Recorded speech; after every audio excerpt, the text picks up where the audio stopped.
Today I'm going to tell you about how to diagnose the vesicovaginal fistula. Vesicovaginal fistula is a very important question which is usually asked in exams. तो सबसे पहले हम उसकी detailed history लेंगे. हम उससे पूछेंगे number of deliveries, कोई ऑब्स्ट्रक्शन तो नहीं था डिलीवरी होने में, कोई इंस्ट्रूमेंटल डिलीवरी तो नहीं थी, ऑब्स्ट्रक्टिव डिलीवरी तो नहीं थी, पास सर्जरी, कोई रेडिएशन की सर्जरी, कोई पेल्विक कैंसर की surgery, to know the type of the fistula. फिर उसके बाद हम उसका पूरा general examination, height, weight, pallor, malnutrition तो नहीं है, कोई ट्यूबरक्लोसिस, डायबिटीज़ की हिस्ट्री बिलोंग करेंगे. ठीक है. फिर उसके बाद लोकल एग्जामिनेशन में हम देखेंगे कि कोई वल्वा और पेरिनियम पे टिपिकली इसमें हिस्ट्री होती है, यूरिनरी ऑडोर की हिस्ट्री होती है कि मतलब जो वल्वा पेरिनियम का पूरा एकदम यूरिनरी वाली जैसे स्मेल आती है क्योंकि बार बार यूरिनरी लीक हो रहा होता है इस वजह से. ठीक है. तो स्पेकुलम एग्जामिनेशन करेंगे, सिम्स स्पेकुलम पे देखेंगे.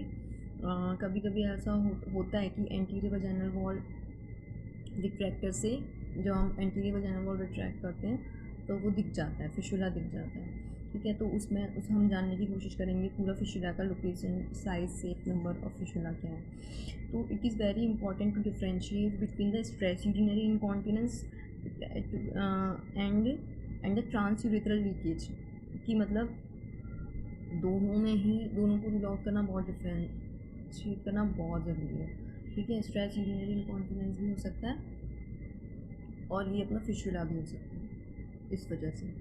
ठीक है. और एक एक्सेसिव वजाइनल डिस्चार्ज भी हो सकता है, उसको तो हम ऐसे ही रूल आउट कर सकते हैं कि serum creatinine level more than 17 milligram decilitres vaginal fluid में है, तो मतलब urinary value of more than 17 milligram पर decilitre is suggestive of urine, है ना. तो इससे हम पता कर सकते हैं. फिर उसके बाद 3 स्वैब टैम्पटन टेस्ट होता है कि उसमें हम डाइल्यूटेड मिथाइल डाइगो ब्लैडर में डालते हैं. ठीक है. और यूरिनरी 3 स्वैब टेस्ट करते हैं. तो और पीछे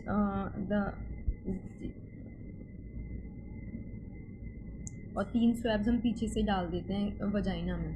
तो upper swab, middle swab, lower swab. Upper swab अगर उसका स्टेन्ड हो रहा होता है तो इसका मतलब यूरेट्रोवजाइनल फिशुला है. अगर मिडिल स्वैब स्टेन्ड हुआ है यानी कि बीच में वेसाइकोवजाइनल फिशुला है, और अगर लोअर वाला सबसे तो फिर यूरेथ्रोवजाइनल फिशुला है. ठीक है. तो उससे हमें पता चल जाएगा. फिर उसके बाद और जो टेस्ट है वो है सिस्टोयूरेथ्रोस्कोपी है. सिस्टोयूरेथ्रोस्कोपी से हमें एग्जैक्ट साइज़ लोकेशन पता चल जाएगा उसका, और फिर हम वहाँ से बायोप्सी भी ले सकते हैं सस्पेशियस एरिया से. वजाइनोस्कोपी यूजिंग द सिस्टोस्कोप और हिस्ट्रोस्कोप अपन हम कर सकते हैं. CECT can be use to detect ureterovaginal and vesicovaginal fistula. ठीक है. इंट्रावीनस यूरोग्राफी कर सकते हैं to see the functional status of kidney and upper ureter including any ureteric injury of fistula in upper part. फिर retrograde urography कर सकते हैं. Voiding cystourethrography in which bladder is filled with contrast dye. Voiding and fluoroscopic image of lower urinary tract are taken during maturation. It can detect vesicovaginal fistula and urethrovaginal fistula. ठीक है.